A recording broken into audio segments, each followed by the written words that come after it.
As I understand it, this community was sort of established when a group of people from Pike County, some related families, moved up here sort of en masse, I guess. They included the Spears, the Harpers,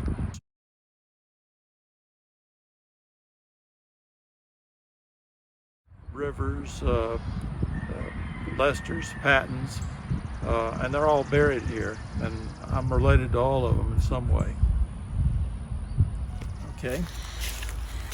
These graves are covered by granite slabs. I think they're granite. I don't know. I'm no expert on the types of stone, but these are the graves of my great-great-great-grandparents.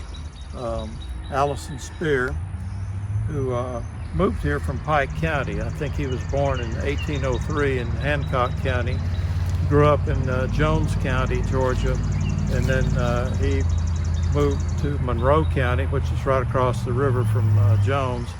He became active.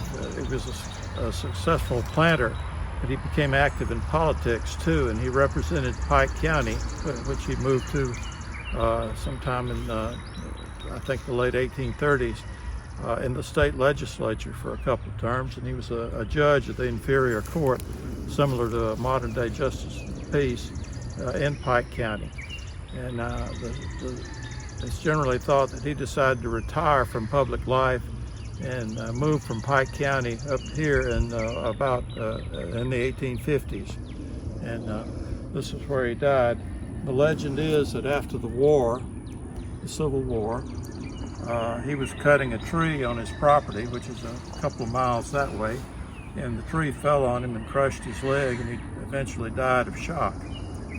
And his wife had died of pneumonia in 1860, but they were among the first people in our family who took up residence here. This is the grave of my grandparents, C.T.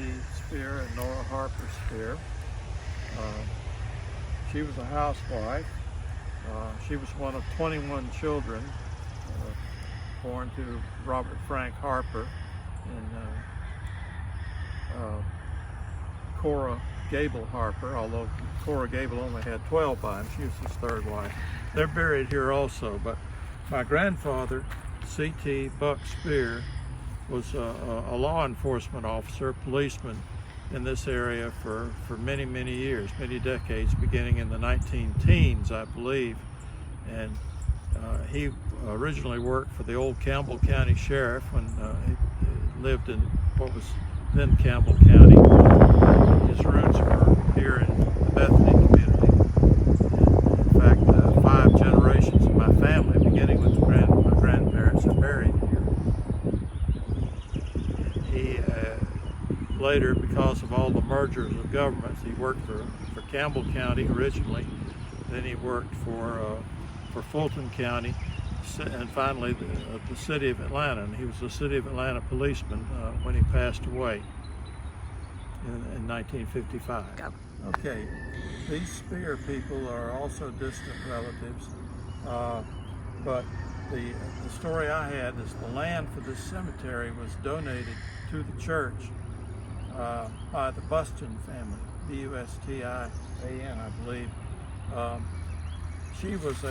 This lady here was a Buston, and she married a Spear. And, he went off to the war and died in disease in Virginia. Their child, John Spear, eventually became a Methodist minister, and he was the pastor here, Reverend Johnny Spear, and or as he was known to my grandmother, Cousin Johnny Spear, because everybody was related. This community was known as Cousinville because everybody was related in some way or another, and I guess it still is. Sarah Rugen. She was born in 1777. That's your 4th great-grandmother? Right. Okay. Rolling. You go ahead. This is as far as we know, the oldest marked grave in the cemetery here. It's the grave of Sarah Rivers, who was born in 1777 in Sussex County, Virginia. She moved here with her family. She was the daughter of Judkins Hunt, who was a Revolutionary War soldier, captain in the Sussex County, Virginia militia. He brought her and the rest of his family to Georgia. They settled in Hancock County in the 1790s, and then eventually they spread out over the rest of Georgia. And Sarah and her family ended up here. Her husband was a Rivers. Okay. All right. This is the grave of Benjamin Franklin Kingston Spear.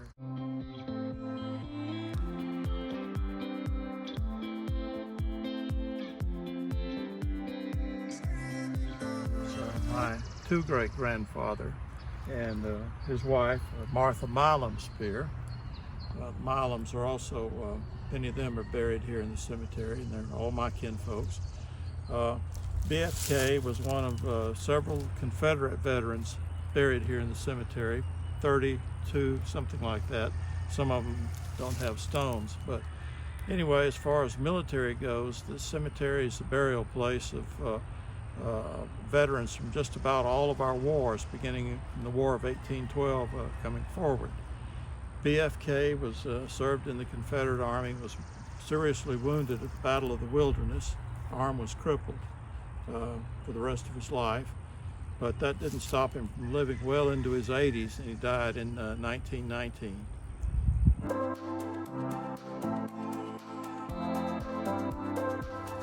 Okay. Here's the grave of James Boyd, who was the veteran of the Indian Wars, and according to his stone, and I think the war they're referring to would be the 1830s Creek Indian War, the last Indian War in Georgia.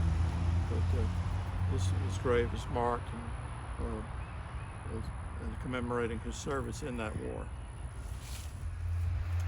Okay, these are the graves of my great-grandparents, Robert F. Harper and Cora Bell Gable Harper.